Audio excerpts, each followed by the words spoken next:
8h51, devidamente acertado aqui o tempo com a orientação do cronometrista Arnaldo Neto. Ronaldo foi boa. Arnaldo Neto, só acertando aqui para que tudo fique perfeitamente conforme a gente sempre faz com todos os candidatos, né? A equidade é o princípio básico aqui do Grupo Folha com todos os candidatos, e esse bloco nós iremos até às 9h19, né, com os descontos aí devidos do primeiro e segundo bloco. Arnaldo Neto, voltamos com você então, cronometrista. É isso mesmo? Tá certo, tá brincadeira. Certo. Vamos para Rafael, que é mais importante, é claro, na entrevista. Rafael, a gente fez a outra rodada de entrevista, como eu falei, eu não tive presente, mas vocês discutiram questões de projetos para diversas áreas. Nessa segunda rodada, a gente está trazendo esse bloco também para projetos, mas trazendo outras pautas, entre elas a questão da necessidade de um parque municipal. A gente sabe que de algumas alternativas que são tomadas, entre elas o seu governo, por exemplo, teve a Via Esporte na Arthur Bernardes, mas a gente sabe que fora essa questão do fim de semana, no dia a dia, muitos acidentes são registrados por falta de espaço adequado para a prática de muitas atividades esportivas e até de uma área verde para receber as pessoas. Teve aquele tempo que o Manel Cartucho, houve um TAC que foi usado por um período, mas acabou isso não está mais em prática. Tem como Campos, dentro dessa situação financeira, ter um parque municipal? Qual o projeto nesse sentido? Sem dúvida nenhuma, Arnaldo, há sim essa possibilidade. Inclusive, né, a nossa gestão já vem trabalhando com esse propósito, já avançamos nesse propósito. Quando a gente assume, existe uma área, né, já delimitada para isso, desde governos passados, né, nem no último governos lá atrás, né, só que essa área estava abandonada. O que a nossa gestão fez? A gente delimitou essa área, fez o cercamento dessa área, ou seja, ela já está preparada para a gente começar a fazer os investimentos para poder, tão logo o Campos ter de verdade o seu primeiro parque público municipal. Né? A gente buscou parceria com a iniciativa privada, nesse caso específico, com a universidade, com o Easy Senza, que elaborou um lindo projeto de forma gratuita. Esse projeto já está pronto para a gente poder implementar. O que falta é a gente buscar recursos privados para a gente poder implementar. A pandemia, obviamente, que desacelerou todo esse processo. A gente teria avançado muito nesse ano de 2020, né, com a evolução e com a implementação desse projeto, especialmente na captação de recursos para a implementação desse projeto, mas a pandemia nos prejudicou bastante, mas já temos um projeto pronto, lindíssimo. Desde já agradecer ao Easy Senza, né, os profissionais do Easy Senza que de forma gratuita elaboraram um lindo projeto, para tão logo a gente está implementando e entregando um lindo parque municipal para a nossa cidade. Mas como você bem citou, a gente não ficou parado, nós implementamos um projeto pioneiro na nossa cidade, que foi o Via Esporte, inicialmente na Arthur Bernardes, e depois a gente chegou a levar, que atrapalhou foi a pandemia, para dentro da UENF, né, numa parceria com a Universidade Estadual do Norte Fluminense, né, a nossa querida UENF, naquele espaço lindo que eles têm, completamente arborizado. Esse evento que sempre acontecia, por causa da pandemia, foi interrompido aos domingos, garantindo essa oportunidade de lazer para a nossa população. Mas tão logo a gente vai estar implementando, enfim, um grande parque municipal para a nossa cidade. Rafael, outra questão também das propostas que a gente tem falado com todos os candidatos é a questão da cultura. Quais são os seus projetos, seu planejamento para a área da cultura no município, que é tão rico nessa área aqui, tanto cultura material como imaterial também? Primeiro a gente precisa lembrar, né, de como que a cultura era trabalhada na nossa cidade. E o que era a cultura para governos passados? A contratação de shows caríssimos, né, muitas das vezes superfaturados, como já enfrentaram problemas na justiça por causa dessa questão. Era dessa forma, gastaram dinheiro público de forma irresponsável e não fomentaram verdadeiramente a cultura do nosso município. Quando a gente entra mesmo com a grave crise financeira que nós enfrentamos até hoje, a gente reabre o Teatro de Bolso, a gente pega aquele espaço que estava completamente fechado, largado e abandonado, a gente retoma aquele espaço e entrega para o artista local, que passa a ocupar o palco que é dele, que o Teatro Procópio Ferreira, o Teatro de Bolso, é do artista local, e a gente reabre esse espaço e entrega novamente para o artista local. Sem dúvida nenhuma, já é um grande passo que a gente dá. A gente fortalece os nossos cursos de teatro, atendendo aos nossos jovens, abrindo essa oportunidade para os nossos jovens. A gente faz com que o Teatro Trianon tenha o seu palco não apenas para artistas de fora, mas artistas locais voltam a se apresentar no Teatro de Bolso. A gente passa a dar, no Teatro de Bolso, perdão, no Teatro Trianon, a gente passa a dar mais responsabilidade com a gestão das contas do próprio Teatro Trianon. Antigamente você fazia o pagamento do Teatro Trianon com dinheiro vivo. Hoje não, você faz por boleto, por DAC, ou seja, aquele recurso você garante que ele realmente entre nas contas do poder público, é com esse recurso que a gente garante a manutenção e a reforma de alguns espaços dentro do próprio Teatro Trianon. Isso a gente faz e faz com muita responsabilidade. Com relação aos shows, né, que é cultura também, mas mais que isso é entretenimento, a gente não abandona essa seara, muito pelo contrário, a gente continua trazendo shows importantes para a nossa cidade, mas o recurso que é de Campos, a gente coloca no artista local, mesmo com muitas das vezes enfrentando dificuldade de pagamento, mas a gente busca realizar esse pagamento.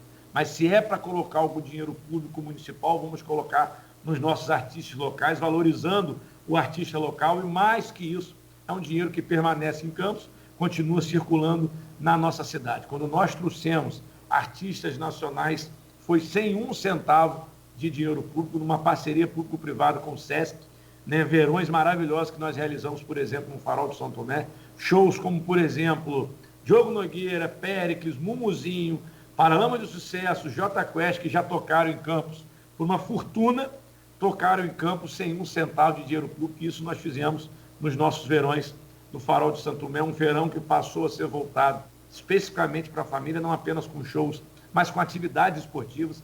De forma gratuita, nós trouxemos artistas nacionais, esportistas nacionais e de renomes internacionais para a praia do Farol de Santo Tomé. Você chegou a ver Bernardinho, você chegou a ver Manuel do vôlei, você chegou a ver aquele skatista Bob Burnick, você chegou Sandro Dias, tantos esportistas renomados no nosso país e no mundo que vieram frequentar a Praia do Farol para praticar aulas de esporte, para ensinar esporte para a nossa garotada, para os nossos jovens, e isso sem um centavo de dinheiro público. Ou seja, a gente realizou cultura, né? A gente realizou entretenimento sem custo para o município. Um grande avanço que a gente dá é o nosso diálogo com o Conselho de Cultura, hoje presidido pela sociedade civil.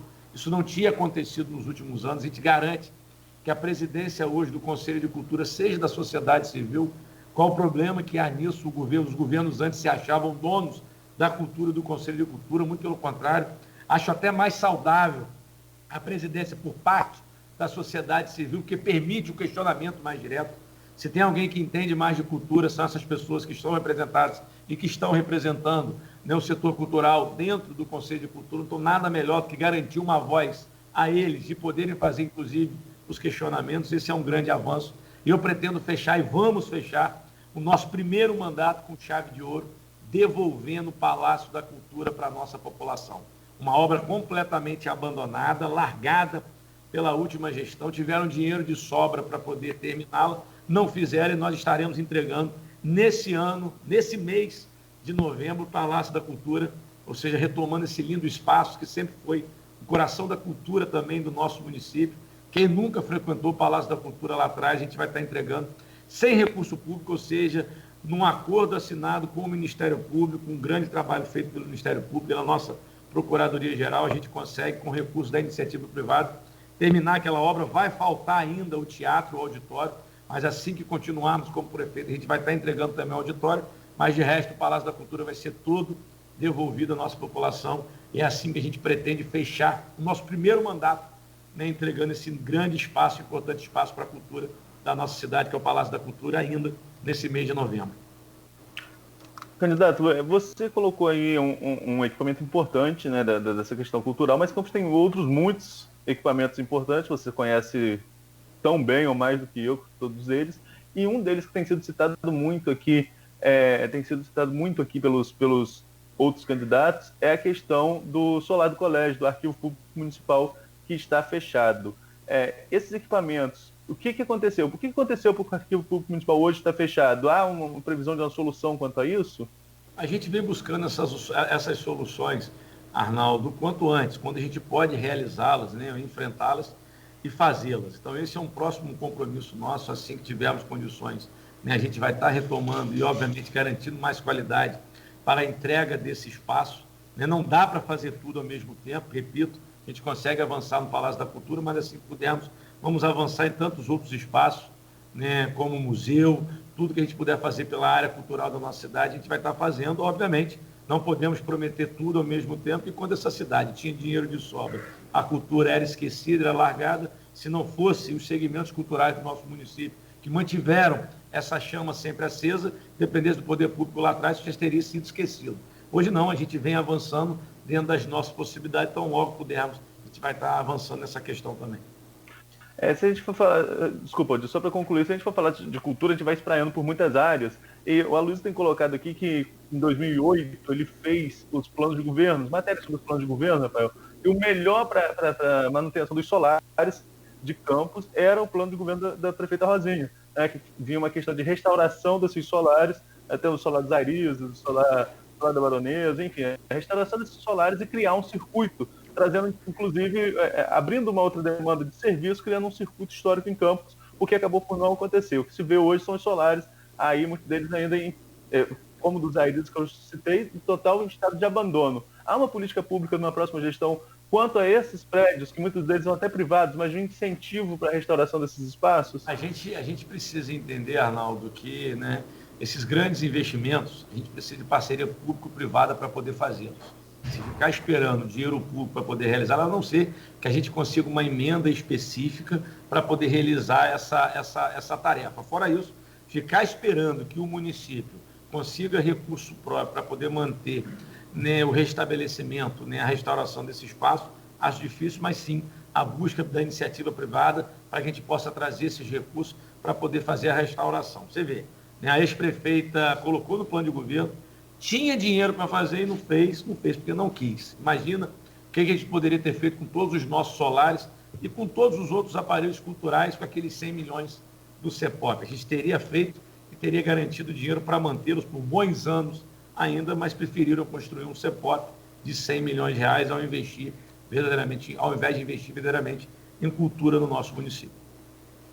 Rafael, outra questão sempre volta na cultura é o Carnaval de Campos, né?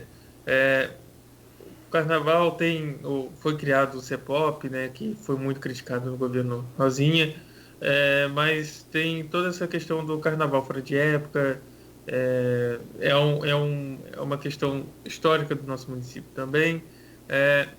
Há possibilidade de mudança nessa relação do Carnaval, retornar ao Carnaval para o período normal, ou continuar o Carnaval fora de época e manter essa tradição?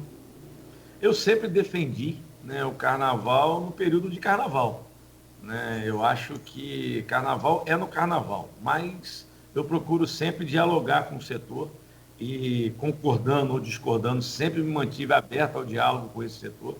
Fizemos isso constantemente, né, com todas as agremiações, com todos os blocos, com todos os bois pintadinhos da nossa cidade. A gente sempre fez isso dessa forma. Muitas das vezes não concordávamos com a pauta final, mas sempre me coloquei e me propus a um debate reto, responsável e direto com eles, eu mesmo realizando esse debate. Eu defendo, por óbvio, que Carnaval tem que ser na época do Carnaval, mas não adianta você também querer impor sem ouvir realmente as pessoas que fazem o Carnaval acontecer. Por isso que muitas das vezes houve mudanças de data de acordo com a vontade do próprio setor do Carnaval. A gente precisa entender, né, que passou aquela época de fartura, naquela época que Campos, inclusive, enviava dinheiro, mandava dinheiro para a Escola de Samba do Rio de Janeiro, no governo Arnaldo Viana, enviou R$1.800.000 para a Imperatriz Leopoldinense, para que a então esposa dele, Ilsa Viana, a mãe do Caio, pudesse desfilar na Sapucaí. Olha que absurdo, né? Ainda mais colocar dinheiro nas nossas escolas. Quando a gente pôde colocar, né, em buscar receita para garantir a existência do Carnaval, a gente fez, né? Quando a gente não faz, porque a gente não quer, porque não há recurso para poder fazer. A gente sempre garantiu a estruturação, né, e a qualificação do setor para que tivesse condição de estar capacitado, inclusive junto ao nosso escritório de captação de recursos, que estivesse capacitado para captar recursos fora para trazer investimento para o nosso Carnaval. Fortalecemos e muito garantindo estrutura e logística para a realização dos blocos de Carnaval os blocos de rua, isso nós fizemos exaustivamente durante a nossa gestão, o nosso respeito a todo o setor carnavalesco da nossa cidade, mas sempre mantendo esse diálogo responsável e buscando alternativas para que a gente encontre recursos para que possa financiar evento importante como esse. Vou trazer a pergunta aqui do Raul Palácio, reitor da UENF, no grupo do Opiniões do Folha no Ar. Ele deixa o seguinte questionamento: como combater a extrema pobreza em que se encontra um grupo de famílias campistas? Bom dia, né, para o professor Raul, reitor da nossa querida UENF. Professor, esse é um grande desafio que a gente vem enfrentando enquanto gestor, que todos os gestores, né, grande parte dos gestores do Brasil vivem e enfrentam, né, que é atender as pessoas, as famílias em situação de vulnerabilidade social. Primeiro, a gente precisa fazer um paralelo com o que foi feito com a nossa cidade ali atrás, quando tinha um dinheiro de sobra. Vou discordar daqueles que acham que as pessoas eram atendidas. Para mim, as pessoas eram exploradas para no final ter o voto dessas pessoas. Quantas pessoas foram exploradas? E essa exploração levou à prisão muitos do grupo político que nos antecedeu, né? Ou seja, uma completa irresponsabilidade, garantiam o assistencialismo ao invés da assistência social. A gente tenta manter um programa social como, por exemplo, o Cheque Cidadão ao início do nosso governo, a gente mantém, mas depois a gente é obrigado a suspender pela falta de recurso, né? Rafael, você é contra ou a favor? Ninguém pode ser contra aquilo que leva um recurso imediato ao cidadão que passa fome. A gente não pode trabalhar só dessa forma, ainda mais quando falta o recurso. O que a nossa gestão faz na falta de recurso? A gente amplia a oferta de cestas básicas na nossa cidade, a gente fortalece o atendimento dos nossos CRAs, aumentando em 89% o atendimento dos nossos CRAs, ou seja, fazendo o atendimento direto, responsável e técnico dos nossos assistentes sociais a essas famílias em situação de vulnerabilidade social. Quando a gente fala garantia de um atendimento técnico, não há nenhuma distribuição de cesta básica na nossa cidade que não seja feita com base em critérios técnicos. Essa é uma afirmação dos nossos próprios assistentes sociais, o que infelizmente acontecia em outros governos, que eram distribuídos a qualquer forma, e muitas das vezes em busca de um voto. Não há essa política no nosso governo, há sim um atendimento às famílias que precisam, e quando a gente promove o atendimento maior dos nossos CRAs, é garantir uma aproximação maior com essas pessoas. E mais que isso, a gente passa a ofertar cursos de qualificação, a gente passa a ofertar cursos de inclusão produtiva para abrir janelas de oportunidade para essas pessoas, para que elas não dependam mais de uma ajuda imediata, mas passam a ter condições de produzir o seu próprio sustento. Isso a gente faz pela Secretaria de Desenvolvimento Social, com a realização e o aumento da oferta dos nossos cursos de inclusão produtiva. A gente faz isso pela nossa Secretaria de Agricultura, que hoje desburocratiza e facilita o acesso do cidadão a políticas públicas, né, da agricultura familiar, que faz com que ele possa produzir o seu próprio sustento. A gente faz muito isso também pelo Fundecam. O Fundecam, que lá atrás era direcionado para grandes empresas essas que geraram um rombo de 500 milhões de reais para a nossa cidade. A gente recupera 5 milhões, um pouco mais de 5 milhões desses 500 milhões de reais, e faz uma política transformadora, abrindo 5 linhas de crédito Fundecam Empreendedor, Fundecam Inovação, Fundecam Agricultura Familiar, Fundecam Economia Solidária e o Fundecam Agrocana, muitos desses em debate direto com as próprias universidades. O professor Raul é testemunha disso, quando a gente abre linhas de crédito para poder atender essas pessoas que querem abrir o seu primeiro negócio, por exemplo, e mais que isso, passar a não depender mais de um cheque cidadão, de uma ajuda imediata. A gente continua, a gente vai ampliar essas linhas de crédito.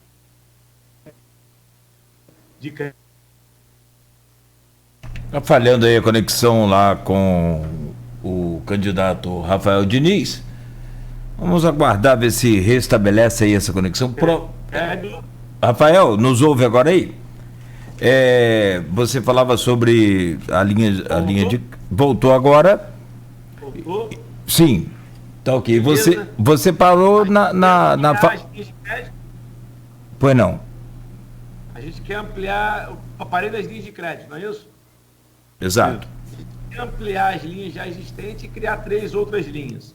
O Fundecam Turismo, voltado para atividades turísticas, né, ramos de hotelaria ou ramos afins, e outros 2 importantes, que aí, professor Raul, vai atender diretamente as famílias em situação de vulnerabilidade. É o Fundecam Mulher, para mulheres em situação de vulnerabilidade, especialmente aquelas que são chefes de família, tem uma linha de crédito voltada só para ela, e o Fundecam Primeiro Negócio, pessoas em situação de vulnerabilidade, que tenham acesso a um crédito imediato por parte do Fundecam do governo municipal, para poder abrir o seu primeiro negócio. São linhas de oportunidades, ou seja, aquela velha frase, não é apenas dar o peixe, mas ofertar a vara, ensinar a pescar, e essa linha a gente vem seguindo durante o nosso mandato para poder atender as famílias e as pessoas em situação de vulnerabilidade. Rafael, a questão, a gente viu nos últimos anos também essa uma questão que está sempre voltando no debate público, que é a questão da acessibilidade, da inclusão para os deficientes, para as pessoas com algum tipo de deficiência. A gente teve um grande exemplo disso, ou da falta disso, foi aquela obra no centro, né, da reforma do centro, que tem aquele clássico piso tátil que para nos postes. Mas além disso, né, quais são as propostas para acessibilidade física e também de inclusão para essas pessoas no município? Vamos lá, Aldir, sua pergunta é muito, muito importante, né? Pessoas, muitas das vezes, que são esquecidas, porque tem a sociedade dando as costas para ela, que a gente não pode permitir, né? Primeiro, a questão da garantia da acessibilidade física, a gente precisa de recursos para poder fazer nas obras que a gente adapta, ou que a gente inicia, ou que a gente termina, obras abandonadas no nosso governo. A gente busca sempre atender a essa demanda, entendendo o respeito a todas essas pessoas, né? A gente vem fazendo dessa forma. Lamentamos, sim, uma obra que já pagaram por ela no Centro Histórico 33 milhões de reais e não atenderam de forma responsável uma demanda urgente e emergente e importante como essa, que é da acessibilidade nessa parte, na questão do atendimento dentro das obras físicas. Com relação a projetos, a gente pode falar que a nossa gestão vem tratando desse tema como poucas gestões trataram, com tanto respeito e com tanta dignidade, mesmo enfrentando a maior crise financeira. Eu dou a liberdade de você procurar saber das instituições filantrópicas que atendem as pessoas com deficiência. A gente está falando APOI, APAI, APAP e tantas outras que recebem apoio e repasse da prefeitura. Apoio esse que a gente não reduziu, que a gente vem garantindo dentro do orçamento. Por isso que eu disse, quando a gente tem que abrir mão de um restaurante popular, é para também garantir o repasse a essas instituições que fazem um trabalho, além de lindíssimo, importantíssimo, ou seja, não dão as costas para essas pessoas com deficiência e, consequentemente, a nossa gestão não dá. Então, a gente avança muito nessa questão. Repito, pergunte a essas instituições como que o nosso governo as trata, com imenso respeito e entendendo a importância. Não é favor que eu faço enquanto prefeito, muito pelo contrário. É obrigação minha, porque essas instituições cumprem um papel que a prefeitura não faz, ou seja, cumprem um papel no lugar da prefeitura. Então, nada mais que justo e obrigatório a gente garantir o repasse e o respeito a essas instituições que a gente vem fazendo. Mas a gente avança. Hoje a gente garante ao cidadão campista a prática do paraesporte, a realização do maior projeto de paraesporte público do Brasil. A gente começou com 10, depois 30, depois 100, e hoje a gente já atende a mais de 1.200 pessoas com deficiências, ofertando paraesporte para essas pessoas. Quando a gente fala oferta de paraesporte, a gente não está falando pegar uma bola e jogar num quintal para as pessoas brincarem, não. A gente está falando da prática esportiva, verdadeiramente falando, na transformação de pessoas com deficiência em para-atletas. E isso aconteceu na nossa cidade. Hoje nós temos atletas que foram representar primeiro o estado do Rio numa Olimpíada Estadual em Suzano, uma Olimpíada Nacional em Suzano, São Paulo. E depois nós fomos representar o Brasil nas Olimpíadas Especiais Mundiais em Abu Dhabi, e lá nós trouxemos 2 medalhas de prata e medalha de bronze, uma delas no futsal. Tem a história do menino Ralph, né, deficiente auditivo, e quando ele voltou, né, da forma dele de se expressar, ele disse: prefeito, antes o meu bairro, a minha rua não me conhecia, hoje eu sou o 2º melhor do mundo, porque ele trouxe uma medalha de prata, e isso é transformador. Não é conversa fiada, não é papo de eleição, é papo de transformação que mesmo com metade do dinheiro a gente fez para a nossa cidade. Pergunta para uma mãe, pergunta para um pai que tem o seu filho, a sua filha no paraesporte, que era ver o seu filho dentro de um quarto, dentro de uma sala, escondido ou excluído da sociedade.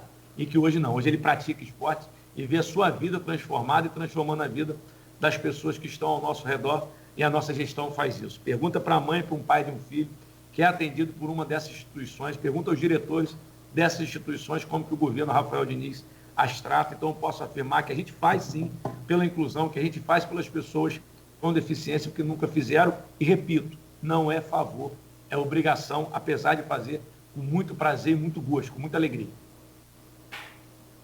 Rafael, a gente está caminhando para o final, tem duas pautas importantes, que é a questão de saúde e educação. Eu vou trazer a educação, até mesmo se não der tempo da gente concluir demais, porque alguns candidatos têm colocado aqui no programa que a falta da nota do IDEB de campo foi uma atitude dolosa com a intenção de mascarar resultado. Queria ouvir a sua colocação com relação a isso. Arnaldo, é uma desculpa, né? Esfarrapada das pessoas querendo simplesmente agredir ou atacar. Se tem um governo que nunca fez questão de se condenar, não foi o nosso. Se tem um governo que tem coragem de tomar decisões difíceis, foi o nosso. Tanto que o problema que houve, infelizmente, de um erro humano, né? A gente teve a humildade de reconhecer. Reconhecemos lá atrás para os nossos diretores, mas não imaginávamos que isso fosse trazer uma nota geral. Houve sim avaliação das escolas que foram inscritas, algumas melhoraram de nota, mas não houve, infelizmente, a avaliação geral. E a gente tem que ter humildade para reconhecer esse erro e avançar, mas jamais de forma dolosa.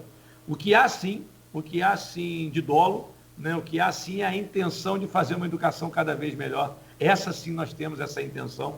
É só perguntar para os nossos alunos que foram aprovados na prova do IFE, mais de 80 aprovações, ocupando também as primeiras colocações. Isso, com certeza, é a demonstração de um grande trabalho que a gente vem realizando na nossa educação. Quando a gente acaba com a aprovação automática em campus, antes o aluno, né, ele era aprovado independente se ele aprendeu ou não. A secretaria, o gabinete, obrigava o professor lá na ponta a aprovar o aluno, independente se ele aprendeu ou não. Hoje não. Hoje a gente garante autonomia para o professor. Ele é que vai dizer se o aluno aprendeu, se não aprendeu, e aí sim ele vai ser aprovado ou não vai ser aprovado. Primeiro é aprender, para depois ser aprovado. A nossa gestão aumenta a proficiência em português e matemática, ou seja, antes o aluno recebia 4 tempos de português e matemática por semana, hoje ele já recebe 6 tempos de português e matemática por semana, como acontece com a nossa escola particular. Hoje a escola pública municipal recebe também 6 tempos de português e matemática por semana. A gente realiza a eleição direta para diretor de escola. Antes, em Campos, quem nomeava diretor era o prefeito, era indicação política. Hoje não, era uma liderança do bairro que apresentava um nome. Hoje não. Hoje quem escolhe o diretor, a diretora daquela escola é a comunidade escolar. Um minuto, candidato. A mãe do aluno. Isso tudo mostrando a importância do nosso compromisso com a educação, sem falar na escola em tempo integral que hoje existe em Campos. Bom, são 9h19. Eu quero agradecer ao Rafael Diniz, muito obrigado pela presença mais uma vez aqui no Folha no Ar, primeira edição, e em nome de toda a equipe, Rafael, desejar boa sorte aí ao senhor. Cláudio, obrigado pela oportunidade a você, ao Dia, Arnaldo, a todos os ouvintes e que nos assistem no programa Folha no Ar. Um prazer muito grande estar com vocês nessa manhã de quarta-feira e pedir a reflexão das pessoas. A gente pede a reflexão das pessoas, o que você quer para o futuro de Campos. Um abraço a todos, obrigado e bom dia para todo mundo. Bom dia. Arnaldo. Bom dia, Nogueira, bom dia, obrigado, Rafael, pela entrevista, Aldir, participação junto com a gente. Amanhã a gente volta às 7h15, amanhã entrevista com o candidato Vladimir Garotinho, mas hoje eu tenho o programa da tarde. Rodada dupla. Exato, a entrevista com o candidato a prefeito de São João da Barra, hoje às 18h15. A partir das 18h10, na verdade, a gente já recebe aí o candidato Dominguinhos de Barcelos, candidato pelo PTC em São João da Barra. Perfeito. Antes de fechar com o Aldir aqui, só lembrar que o jornalista Luiz Abreu Barbosa, que estaria hoje conosco, passou aí a noite de plantão na cobertura da apuração das eleições dos Estados Unidos. Ele retorna amanhã, mas hoje podemos contar aí com a presença do Aldir Salles também. Aldir, bom dia, muito obrigado.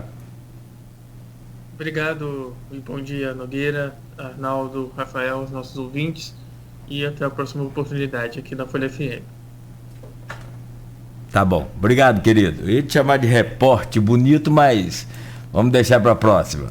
Gente, fique na Folha FM, mais uma vez obrigado aí ao Rafael Diniz, ao seu xará, o Rafael, que nos ajudou sempre aqui durante esse período aí a fazer essas conexões, e a equipe toda.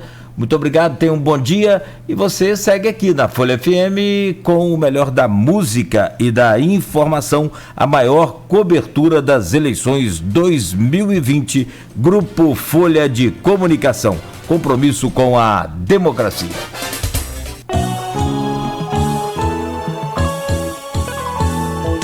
Folha FM.